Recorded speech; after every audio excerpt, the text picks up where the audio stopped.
Puntos clave de la artritis séptica y la osteomielitis. Van a ser unas patologías que estudiemos juntas. Y lo primero que hay que saber para diferenciarlas es que la artritis séptica va a estar relacionada a neonatos y la osteomielitis va a estar relacionada a adultos. Entonces, una vez que dimos esta introducción, podemos iniciar con la artritis séptica. La artritis séptica va a ser, en cuanto a la clínica, un dolor monoarticular, muy importante, mono, o sea, de solo una articulación, que se va a asociar también a síntomas de inflamación o síntomas de infección, ¿no? Entonces, lo que vamos a tener aquí va a ser, además de este dolor monoarticular, aumento de temperatura y también limitación al movimiento.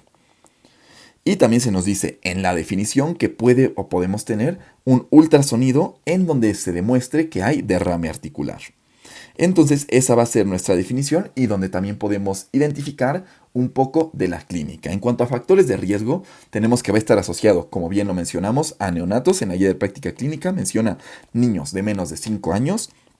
Y va a estar asociado a, sobre todo, niños que estén graves en un hospital, que tengan catéter o que hayan sido multipuncionados, ¿no? Entonces, esas van a ser nuestras asociaciones como factores de riesgo. En cuanto a la clínica, vamos a tener que la diseminación va a ser hematógena y el principal agente etiológico va a ser Staphylococcus aureus. Entonces, esa va a ser nuestra etiología. La clínica ya quedamos, va a ser un dolor monoarticular que tenga aumento de temperatura y limitación en el movimiento. Y el diagnóstico lo vamos a hacer en una primera instancia con marcadores inflamatorios. Entonces podemos solicitar leucocitos que sean de más de 12, velocidad de sedimentación globular de más de 20, PCR de más de 20 igual. Incluso también aquí una procalcitonina valdría la pena, pero el gold estándar siempre va a ser nuestro cultivo de líquido sinovial. Entonces, recordar que estos marcadores inflamatorios nos van a dar una sospecha, nos van a orientar hacia este diagnóstico, pero el gold estándar va a ser el cultivo de líquido sinovial. Y en cuanto a nuestro diagnóstico de imagen, como siempre en ortopedia vamos a pedir en una primera instancia radiografías de 2 proyecciones, después podemos pedir un ultrasonido, donde vamos a ver, como vimos en la definición, derrame articular.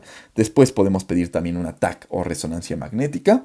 Y incluso también podemos pedir un gammagrama óseo si hay clínica, pero la radiografía es negativa o no identificamos nada a la radiografía, o si hay focos múltiples de este dolor, de esta misma clínica. El tratamiento va a depender de si el niño tiene vacunas, si es de menos de 2 años o si tiene menos de 3 dosis de vacuna contra hemófilos influenza. Si ese es el caso, es un niño sin vacunas o de menos de 2 años. Y sin vacunas me refiero a menos de 3 dosis, recordemos, ¿no? Entonces, si es así, vamos a darle cefuroxima. Si no es así, en cualquier otra situación, la primera línea va a ser dicloxacilina más cefotaxima. Entonces, dicloxa más cefotaxima. Y si esto no jala o si no tenemos eso y queremos tener una segunda línea, vamos a dar amoxiclav. Y estos antibióticos siempre tienen que estar asociados a dexametasona durante 4 días. Otras consideraciones especiales es si encontramos un Staphylococcus aureus meticilino resistente, vamos a dar vancomicina asociado a rifampicina. Entonces, recordar eso también.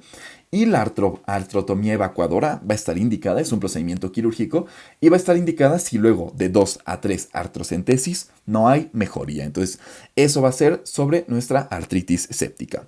Pasamos a osteomielitis, que como vimos va a estar asociada a adultos. Y bueno, esa va a ser nuestro primer factor de riesgo, un adulto que además esté inmunosuprimido, entonces VIH, diabetes, algún tratamiento por quimioterapia, entonces ese va a ser otro factor de riesgo, entonces adulto, inmunosuprimido y uno muy característico es que lo hayan sometido a procesos dentales. Entonces, esos van a ser nuestros factores de riesgo. La etiología en este caso va a ser igual que en la artritis séptica, S. aureus, de diseminación hematógena. Entonces, recordar eso también. La clínica aquí igual va a ser dolor, calor, pero en este caso, como ya es un adulto, va a haber limitación en el movimiento que se va a demostrar más con claudicación. Entonces, Es lo mismo solo que en un adulto, ¿no? Pero es característico que en un caso clínico se presente con claudicación. Ahora, en cuanto al diagnóstico, e igual que en todo, en ortopedia vamos a pedir en una primera instancia radiografía en dos proyecciones, AP y lateral.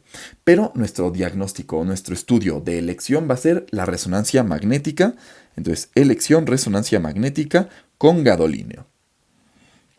Y también aquí, igual que en la artritis séptica, podemos pedir marcadores de respuesta inflamatoria sistémica, ¿no? Entonces podemos pedir una BH donde vamos a evidenciar leucocitos de más de 12, BSG de más de 20, PCR de más de 20, procalcitonina también se puede pedir aquí, etcétera, ¿no? Vamos a tener también una clasificación que lo va a dividir en aguda, subaguda y crónica, ¿no? Entonces, aguda va a ser de menos de 2 semanas, subaguda va a ser de 2 a 4 semanas y crónica va a ser de más de 4 semanas, ¿no? Entonces, recordar eso también. Y el tratamiento va a ser drenaje e inmovilización y lo vamos a asociar a su antibiótico. Entonces, drenaje más inmovilización más antibiótico. ¿Y qué antibiótico va a ser el que vamos a usar?